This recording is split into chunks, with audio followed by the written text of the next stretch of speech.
Chiefs Kingdom? Welcome into Chiefs News Daily. I'm Hayley Lewis, and I got you covered over the next 10 minutes. This is, of course, your news source for daily news, updates, rumors, all the content you need, of course, around the team you love, the Kansas City Chiefs. And like I said, it's all wrapped up in just 10 minutes. It drops Monday through Friday, 7 p.m. Central Time on the KCSN YouTube channel. Let's get into it. Well, we all saw the grade, the big ol' F-. Yep, that's the Chiefs. They can win back-to-back Super Bowls, but apparently they struggle when it comes to taking care of their own players. This past February, the NFL Players Association produced a report card on each team. They've done this the past 2 years based on surveys of players in an attempt to improve overall working conditions around the league. Kansas City came out looking like they might need to see a tutor, or at least stay for some extra hours after school. Nate Taylor and Kaylin Kaler from The Athletic wrote an article on Hunt's response to the failing grade as an owner.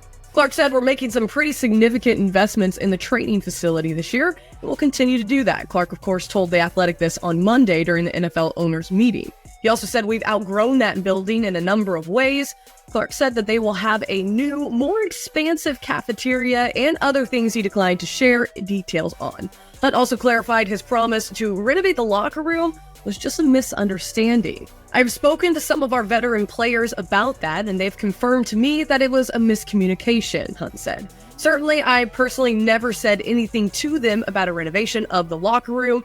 It was a misunderstanding." Former Chiefs linebacker Willie Gay also gave his thoughts on the Chiefs facility. He said, "No one ever said, hey, you guys get a renovation if you win a Super Bowl." Gay told this to The Athletic on Monday. They won a Super Bowl in 2019, and that didn't happen. So as players, we knew we were not getting any renovations, Gay continued. But we are winning Super Bowls. So at the end of the day, how much can we argue? Hey, the facility has fallen apart, but we won the second Super Bowl in 2 years. I love Clark Hunt as a person. The NFL Players Association also told The Athletic that they received 47 responses from Chiefs players. Gay also commented on how money was spent. Money was spent very tightly around there. Gay said of the Chiefs, "When we did get something, whether it was a chair or a t-shirt, it was like, man, we got new chairs. That was a big upgrade. We enjoyed the small things that we got." On Monday, head coach Andy Reid even got in on the chat and acknowledged the Chiefs have a smaller training room than most teams. He said, "I think our numbers are okay there. We don't have the biggest training room, so we try to maximize it the best way we can." Coach Reid also said he gives Clark an A+ because he gives them a chance to win. He said, "I think Clark does a great job." Reid said this, of course, on Monday. "Whatever they say about everything else, I give him an A+ because he gives us an opportunity to win games. As a coach, that's what you like. He's not just right over the top of you, beating you up every 5 minutes. He gets it. We have a great working relationship. He allows us to get players and keep players. That is a tough thing to do as you navigate through the salary cap." Hunt also vowed to have more communication with the players moving forward and having better processes to communicate rather than the NFL Players Association survey. "We'll certainly include the players in our thinking on the future of the training facility," Hunt said. "We all want their inputs and we'll seek that when the time is right." Now, players have made their voices heard through the NFL Players Association survey, but Hunt says the Chiefs listen to their players on the daily, not by use of just a survey. He says, "We actually have a better process than that. We will have direct communication with them and let them tell us what's important." Well, more tea coming out of the annual NFL League meeting going on right now in Orlando, Florida, from the 24th until the 27th.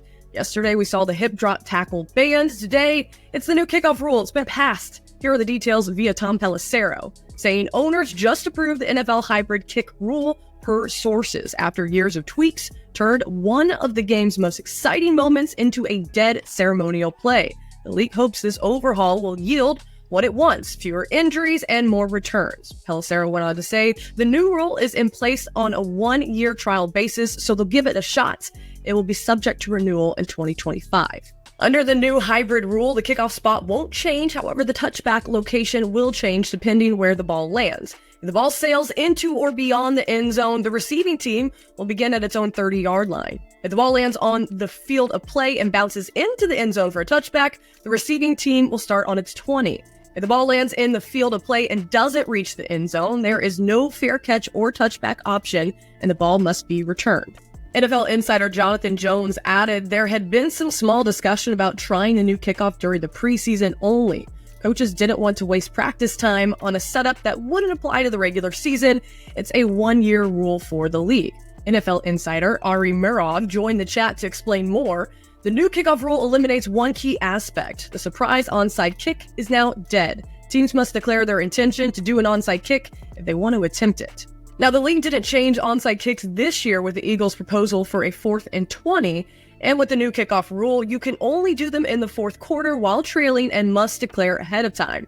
Recovery rate was 5% last season for onside kicks, which is likely to go down further with these new rules. The new rule could also bring change about how rosters are constructed. Owners had a chance to push their vote until the May meetings, but felt it was better to have them in place before the draft. This news, of course, coming per Jonathan Jones. Now, today is monumental, no doubt. According to Tom Pelissero, today's overhaul is the most dramatic yet. Well, the kickoff isn't the only thing that is going to change in 2024. The NFL also pushed the trade deadline back by a week. The deadline will now be on Tuesday after Week 9. That's November 5th this year.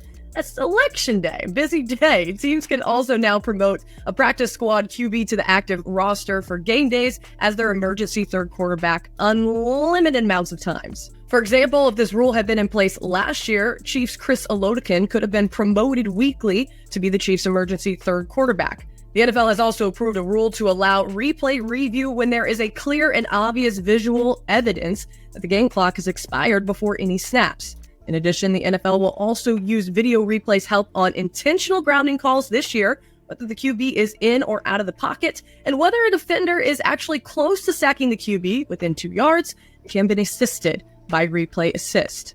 Plus, the NFL is also planning to play on Christmas Day, despite the holiday falling on a Wednesday. This is a change in the league's previous stance. The TV ratings were too high. Teams who play on Christmas Day will play on Saturday the week prior for rest purposes.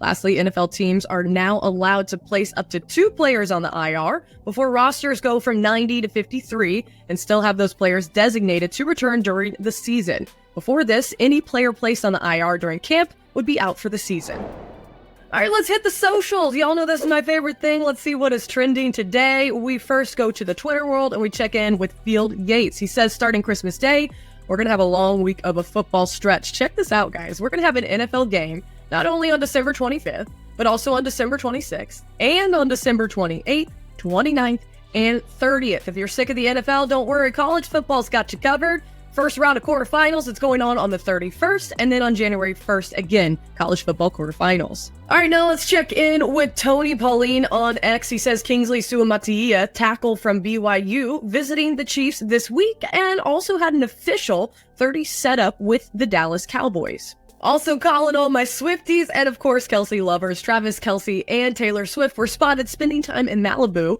after their Bahamas trip over on the socials. Plus, good news on the injury front. Defensive end Charles Omenihu working his way back from a knee injury, sharing these pictures on Twitter, back in the gym already. One more post per Ian Rappaport over on the X. Welsh rugby star Luis Rees-Zammit, one more of those high-profile international names in the International Player Pathway Program, is visiting the Chiefs today. Broncos yesterday. Source said he spent his last week with the Browns and the Jets.